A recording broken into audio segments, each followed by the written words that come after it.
বলছি আমি আজকে আমাদের রাজ্যের গুরুত্বপূর্ণ টুরিস্ট স্পট দীঘা যদি আর একটু বিস্তারিত ভাবে বলি, সেটা হলো উদয়পুর, দীঘা, শঙ্করপুর, তাজপুর, মন্দারমণি। এই যে অপরূপ সুন্দর আমাদের টুরিস্ট ডেস্টিনেশন আছে, যার ডেভেলপমেন্টে অন্যান্য অনেকগুলি দপ্তরের সাথে জিএসডিএ মূল চালিকা শক্তি। এখানে একটি মিটিং করেছিলাম যেখানে আমাদের urban development, PWD, PHE, forest, irrigation, health, electricity, general administration এবং পুলিশ অ্যাডমিনিস্ট্রেশন তারা ছিলেন। দু তিনজন সিনিয়র অফিসার কলকাতা থেকে এসেছিলেন। তো সংক্ষিপ্ত সময়ের মধ্যে অ্যারেঞ্জ করেছেন, কারণ আমি কালকে যেহেতু এই জেলাতে আমার সরকারি কর্মসূচি রয়েছে নন্দীগ্রাম ধুয়ে, তাই আমি সানডে হলেও কিছুটা সময় রাজ্যের টুরিস্টদের স্বার্থে, এই পর্যটন নগরী বা পর্যটকদের স্বার্থে আমি এখানে একটা মিটিং করেছি। আমার সঙ্গে রাজ্যের ইরিগেশন মিনিস্টার তথা দক্ষিণকান্দির বিধায়ক, রামনগরের স্থানীয় বিধায়ক, জেলা শাসক, জেলা পুলিশ সুপার, প্রশাসক, জিএসডি এর ইও এবং এমপি কন্টাই, তারা আমার সঙ্গে ছিলেন। আমরা অনেক সিদ্ধান্ত নিয়েছি যে আগামী দিনে আপনারা কার্যকর হতে দেখতে পাবেন। আমরা এখানে ডিপার্টমেন্ট ওয়াইজ যে অ্যাসেসমেন্ট করেছি, তাতে বিগত সরকার বিশেষ করে গত 2 বছরে এখানে কোনো কাজ করেনি। হসপিটালে ন্যূনতম কোনো পরিষেবার ব্যবস্থা নেই, একটাও আইসিইউ বেড নেই, মাত্র একটি অ্যাম্বুলেন্স। এখানে না আছে ডেড বডি ক্যারিয়ার, না আছে ব্লাড ব্যাংক, না আছে আপনার পোস্টমর্টমের জায়গা। শুধু তাই নয়, মাত্র 17 জন হেলথ স্টাফ রয়েছে, তার মধ্যে একজনও নিউরোসার্জন নেই, কার্ডিয়াক নেই, অর্থোপেডিক নেই। এটা শুধু রামনগর 1 বা প্রতিমা 1 গ্রাম পঞ্চায়েতের ইন্টারেস্ট এখানে যুক্ত নয়। রাজ্যের লক্ষ লক্ষ মধ্যবিত্ত, নিম্নবিত্ত মানুষ এখানে আসেন, তাদের টুরিস্ট ডেস্টিনেশন দীঘা। এই বিরাট সমুদ্র তটে মাত্র 63 জন নুলিয়া রয়েছে। কিছুদিন আগেই একজন চিত্র পরিচালকের মৃত্যু উদয়পুরে ঘটেছে। উড়িষ্যা সরকার সিট বানিয়েছে। আমি এসপি পূর্ব মেদিনীপুরকে নির্দেশ দিয়েছি অবিলম্বে হোম সেক্রেটারি, ডিজিপির মাধ্যমে হোম সেক্রেটারির কাছে পাঠাতে, এই মামলাটাও যাতে সিআইডি নিয়ে নেয়। ওনার পরিবার থেকে এখানে মামলা করে গেছেন, যেটা একটা ন্যাচারাল ডেথ হিসেবে ইউডি মামলা হয়ে আছে। খুব অন্যায়। আমরা নুলিয়াদের সংখ্যা বৃদ্ধি করার জন্য বলে গেছি, এসডিও থেকে দায়িত্ব দিয়েছে। নুলিয়াদের অর্থনৈতিক সুরক্ষার প্রশ্নে তাদের অর্থ বৃদ্ধি করার কথা বলে গেছি। 630 টাকা করে পায়, কতটা বৃদ্ধি করা যায় তারা অ্যাসেসমেন্ট করে ঠিক করবে। আমার এই মিটিং থেকেই হেলথ সেক্রেটারিকে বলেছি এখানে নিউরোসার্জন, কার্ডিয়াক এবং অর্থোপেডিক সার্জন পাঠাতে, 100 বেডের মিনিমাম হসপিটাল করতে দীঘা, 5টা আইসিইউ, 5টা এইচডিইউ, 5টা বাচ্চাদের SNCU, trauma ambulance, AC dead body career, minimum একটা ইম্পর্টেন্ট টুরিস্ট স্পট। সেখানে যা যা দরকার সেটা বলা হয়েছে। আপনি শুনলে অবাক হবেন, 5 জন মতো এসআই নিয়ে দীঘা থানা চলছে, ডিএসপি দিয়ে রেখেছে, আইসি দিয়ে রেখেছে, মানে মাথা ভারী প্রশাসন। উপরটা খুব সুন্দর, নিচটা অন্ধকার, প্রদীপের নিচে অন্ধকার। 15 জন কনস্টেবল, ভাবতে পারেন দীঘা থানাতে।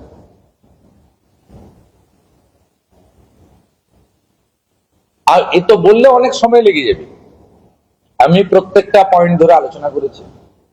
মূল বিষয়বস্তু যেগুলো আপনাদের বলার, তো হেলথ বা ইত্যাদি সুরক্ষার, পর্যটকদের সুরক্ষার বিষয়, এগুলো বলার সাথে সাথে আমি যেটা আপনাদের কাছে বলা দরকার সেটা হচ্ছে আমরা একদম দাঁড়িয়াপুরের পেটুয়া পর্যন্ত কোস্টাল এলাকাকে সঙ্গে সংযুক্ত করতে চাইছি। ভিতরের এলাকাটা কোস্টাল এলাকা, মানে পুরো পেটুয়া থেকে বাঙ্কিপুট, জুনপুট হয়ে শৌলা থেকে মেরিন ড্রাইভ আছে, এটা এক্সটেনশন করা। আর মেরিন ড্রাইভ সব জায়গায় ওই পিএমজিওসাই মতো ছোট রাস্তা হয়ে গেছে, এটা মেরিন ড্রাইভ বলে না। আমি ডিএসডি এর ইওকে পিডব্লিউডি কে বলেছি, ডিএম সাহেবকে বলেছি মনিটরিং করতে,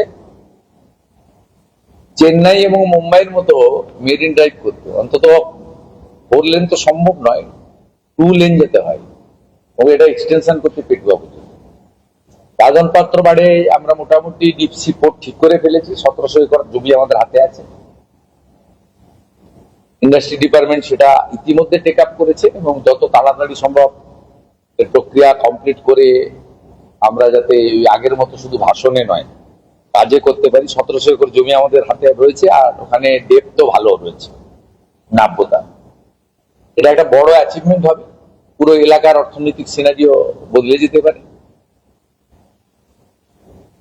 আপনাদের সঙ্গে আমার আমি সাধারণত প্রেস কনফারেন্স খুব কম করি, আপনাদের সঙ্গে মিট করার যে উদ্দেশ্যটা সেটা হচ্ছে আগামী 1 জুলাই থেকে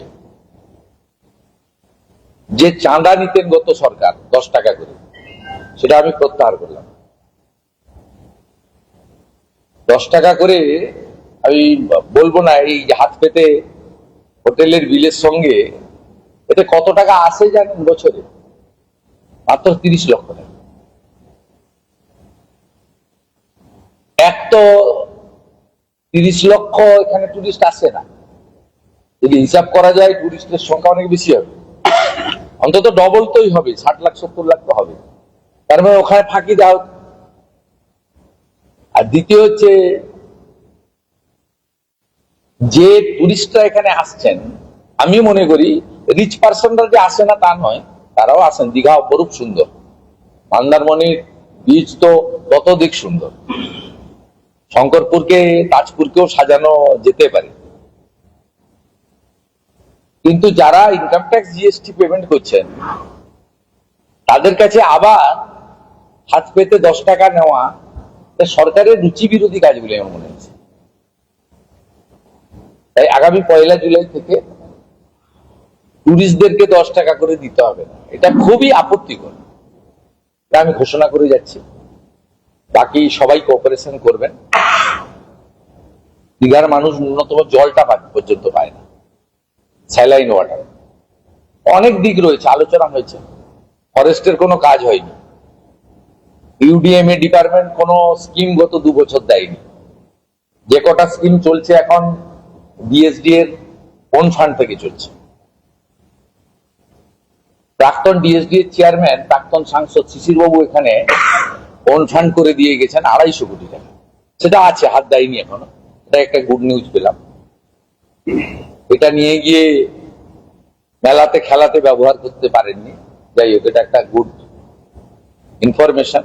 এখানে ইঞ্জিনিয়ারিং সেল নেই, ম্যান পাওয়ার নেই, এক্সিকিউটিভ ইঞ্জিনিয়ার নেই, একজন অ্যাসিস্ট্যান্ট ইঞ্জিনিয়ার রয়েছে, আর বাকি সবাই হচ্ছে কন্ট্রাকচুয়াল। এইভাবে তো চলতে পারে না। আমরা ভালো কাজ করব এবং এগোবো। পাস্ট ইজ পাস্ট, অতীত।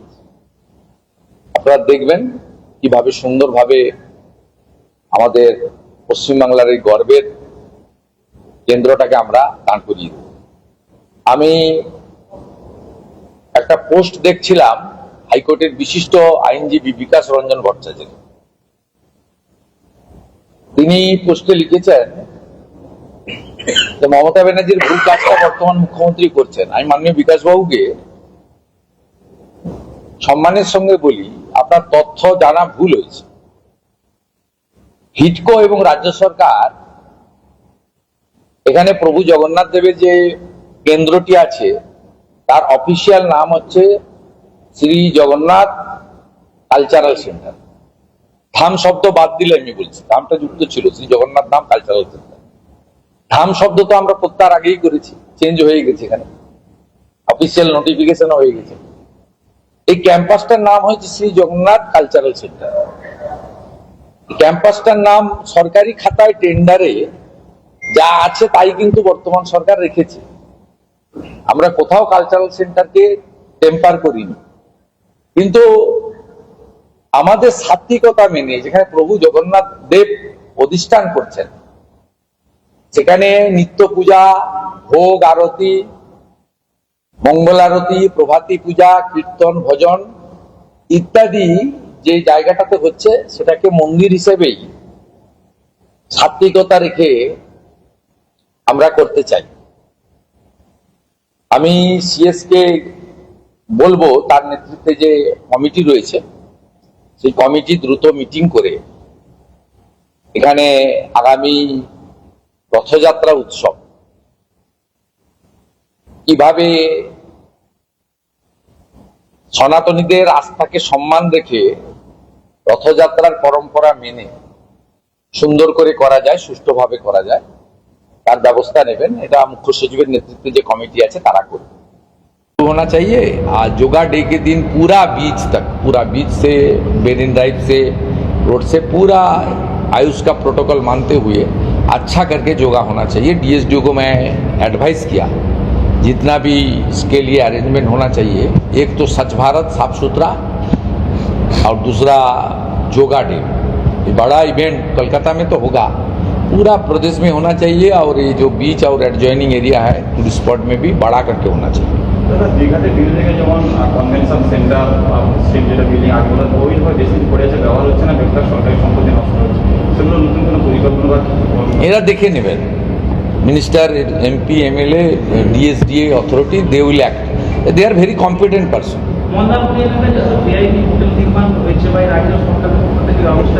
এখানে কেউ নিরক্ষর নেই। They are very highly educated people. They know what to do, what not to do. হাতে জায়গা না থাকলে কি করবেন আপনি?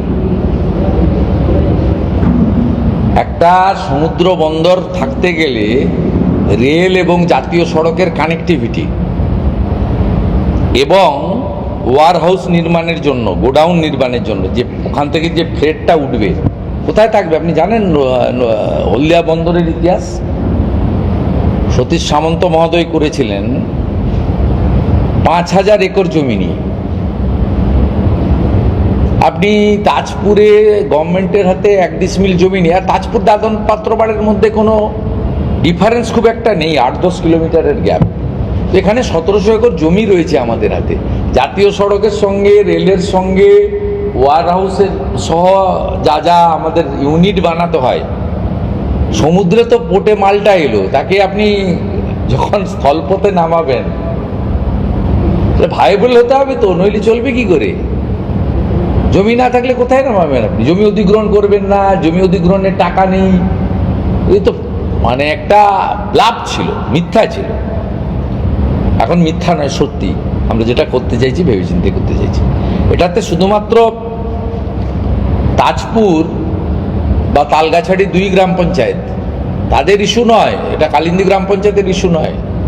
ওভারঅল এই রিজনে ইকোনমিক্যালি ডেভেলপ হয়ে যাবে, ইনফ্রাস্ট্রাকচার ডেভেলপমেন্ট হয়ে যাবে, এখানে জব অপরচুনিটি ক্রিয়েশন হবে, এখানে ডাইরেক্ট জব, ইনডাইরেক্ট জব তৈরি হবে, ট্রান্সপোর্টেশন, লজিস্টিক, নানাভাবে এই জায়গা হবে। তার সঙ্গে আপনার পোর্ট রিলেটেড ট্যুরিস্ট, বিশাখাপত্তনমের মতো, এরও অ্যাম্পল স্কোপ এখানে থাকবে। এটা একটা বহুমুখী চিন্তা থাকে। সেটা ফিট প্লেস, 1700 একর ল্যান্ড আমাদের হাতে আছে। আসবে দেখবেন পাশাপাশি জমি আরও যারা আপনার হ্যান্ডলিং অপারেটর থাকবেন, পোর্টের যারা অপারেটর থাকবেন, যারা ব্যবস্থাপনায় থাকবেন, আস্তে আস্তে বেসরকারি উদ্যোগ আসবে, জমি পারচেজ হবে, সবই হবে। बेंगल का टूरिज्म डेवलप होने के लिए उड़ीसा का जलेश्वर और वेस्ट बंगाल का दीघा रेलवे कनेक्शन होने का रेलवे बोर्ड अप्रूव किया है। यह डिस्ट्रिक्ट मजिस्ट्रेट है, डिस्ट्रिक्ट मजिस्ट्रेट का पास रेल मंत्री जी और मैं उस दिन कॉन्फ्रेंस भी कर लिया। यहाँ इस डिस्ट्रिक्ट में नंदकुमार से दीघा डबल रेल लाइन, उनका जमीन देना चाहिए। रेल बोर्ड बार बार मांग कर रहा है, वंदे भारत तो चलाना चाहिए दीघा से ना, इसके लिए तो डबल रेल लाइन चाहिए। आज 8 साल से जमीन मांग रहा है, पिछले सरकार जमीन नहीं दिया है। नंदीग्राम रेलवे प्रोजेक्ट में 80 एकड़ जमीन का जरूरत था, 74 एकड़ हाथ में है, पूरा काम हो गया है। 6 एकड़ लैंड जरूरी है, वो भी हम लोग बोल दिया है, दे रहा है। यहाँ भी जो रेलवे बोर्ड का अप्रूव है, नंदकुमार से बलाईपंडा होते हुए हमारी डेबरा तक एक्सपेंशन ऑफ रेलवे लिंक, ये भी रेलवे बोर्ड में अप्रूव हो गया है। और दीघा से जलेश्वर, ये भी अप्रूव हो गया है। आने वाला दिन में डबल रेल लाइन ये सब हो जाने के बाद कोंटाई एग्रा बेलदा भी हम लोग एक्सपेंशन करने का काम आने वाला दिन में करेगा। ये जो 2-3 रेलवे बोर्ड का अप्रूव है, डीएम साहब का पास लेटर है, मीटिंग भी हो गया है, ही इज अंडर प्रोसेस। पहले तो सर्वे होने दीजिए, उसके बाद लैंड हैंडओवर हो जाएगा। पहले तो नंदकुमार से दीघा को डबल रेल लाइन करना चाहिए भाई, पहले तो इसको डबल रेल लाइन करना चाहिए। डबल रेल लाइन नहीं होगा तो यहाँ से वंदे मातरम भारत कैसे जाएगा? हर कोस्टल सिटी का साथ पूरा देश का कनेक्शन हो गया है, only Digha due to the negative attitude of the last government.